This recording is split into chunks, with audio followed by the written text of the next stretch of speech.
Hey guys, welcome back to another Patreon video. I know it's been a while, recently my account was suspended, everything got back up, everything's good, but now I'm going to be bringing out more regular content and we have to do some videos. So in today's video, it's going to be something really interesting. I'm going to show the majority of you guys my deck that I've been playing, which is the Pan leader, as you can see. So Pan, if you haven't noticed, she has a great ability, especially since the format's much slower. When you play a battle card, it gains 5k. If it happens to go up to 20k in combat, you are able to draw a card, which is great. Then, of course, it's Awaken side. You can restand 2 energy when you have 4 or less life, and you awaken. The Awaken side, you draw a card when you attack, and it also remains with the same ability. You gain 5k when you play a battle card, and if that battle card goes up to 20k or higher, you draw a card. So this leader is very good because it just allows you to filter through your deck as you're playing battle cards that meet the requirement, and it's also a leader that can pressure because it's giving that 5k boost to all your battle cards, which is very strong. And in one turn, you can essentially give multiple 5k boosts. Like on your unawakened side, you could play a battle card that meets the requirement. All of a sudden, you awaken, you restand your energy, you play another battle card that also meets the requirement, and you draw more cards. So you're drawing tons of cards while also getting a great power boost, which is going to be very difficult for your opponent to keep up. So we're going to go on with the deck profile. Starting off, I run 1 Planet M2. This card is great.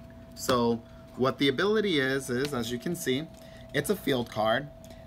We don't meet the other specifications. It's literally a card that just sits on the board, and every time on your turn when you attack, once you're in the battle, you can use this card, tap it, and minus 5k from anything, your opponent's leader to your opponent's battle cards. And it's a great way to kill Yajirobis, like weak points of the deck that it's not able to really keep up with.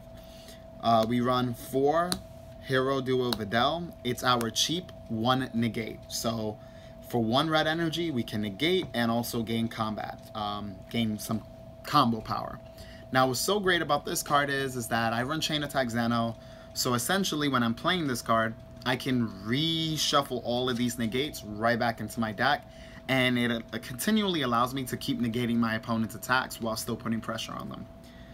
Our super combo, we run 4 Handy Giru. It's a great standard super combo. When you have 4 or less life, you can gain 10k and draw a card. I run 3 Fearless Pan, which this baby, she is amazing. Instead of running cards like Double Strike Champa or the new Supreme Kai, she literally does all of that, but on steroids. When she comes into play, she's a blocker and barrier, 15k. When she comes into play, she gives all your red cards plus 5k in Double Strike, which includes your leader. So the more of a board you have, especially if you got guys that are hitting 15 or more, they all become 20ks and they have Double Strike. It's extremely strong, and it makes Champa and all those other cards look like they're nothing. I run 3 Burst Attack Gohan. He is extremely good for the deck. Very compatible with this card. It's great when you're able to have him on the board and just play her over him. You end up essentially having a card that has critical Double Strike, and then when you have 4 or less cards, you draw 2 cards. So that's Gohan's ability. He's great. He puts pressure and also refills your hand. Then for our awakening purposes, I run 3 Digging Deep Vegeta. His ability is, once per turn when you attack, you can select up to 2 life, and in that case, restand him and he gains plus 5k. What's so cool is with the Pan leader, when he comes into play the first time, he's already at 20k. So when you use his ability, he's at 25k that can attack twice. So if your opponent's already awakened, that's a lot of pressure that they have to deal with. Moving forward, we run 4 Double Shot Super Saiyan 2 Vegeta. He's extremely strong because he's a defensive card while also being an offensive card. So if my opponent's attacking me and putting pressure, I can just play him in rest mode. After it resolves, I draw a card, and now Vegeta's a 20k body on board, which is very difficult for my opponent to get through. Moving forward, we run 4 Unbreakable Super Saiyan Son Goku, which is an extremely good card. It's basically an additional super combo, except you have to pay 1 for it. Now, what makes this card a little more interesting in this deck is that I can actually hard cast it. In certain matchups, you may need to hard cast him because he has one thing that most cards in this deck don't have, and that's Barrier. Barrier allows you to just not have to worry about your cards getting KO'd.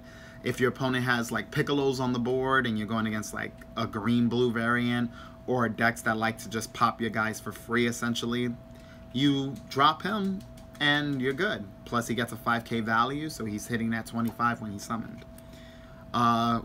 Showing you the heart of the deck, we have Chain Attack Trunks. So this is what makes the deck very strong, because it has the ability to bring out majority of the cards in this deck. As you can see, most of them are 15k or less.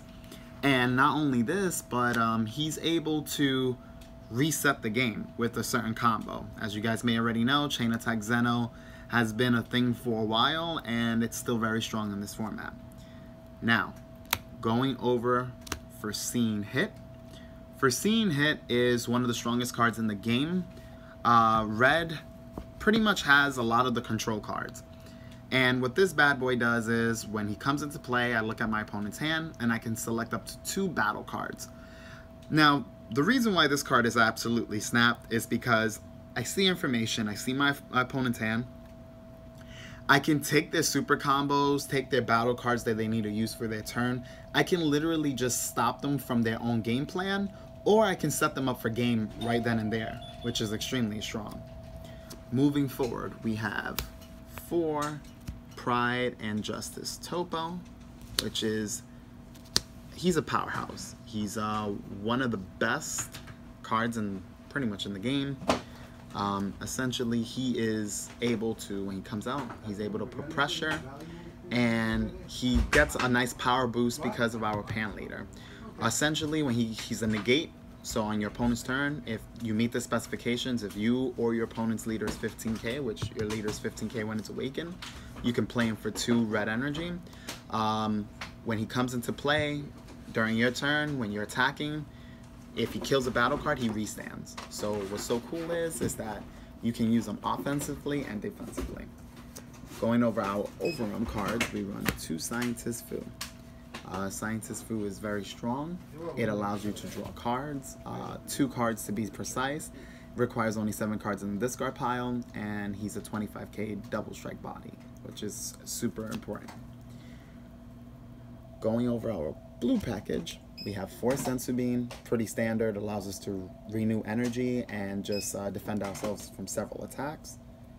3 Whis Coercions, we have more negate, and it's a good filler for blue.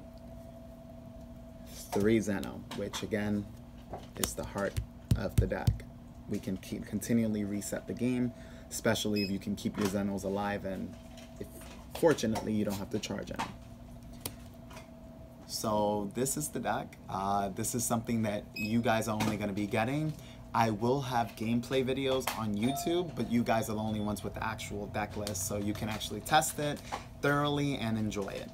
But thanks for watching, and I will have another Patreon video soon.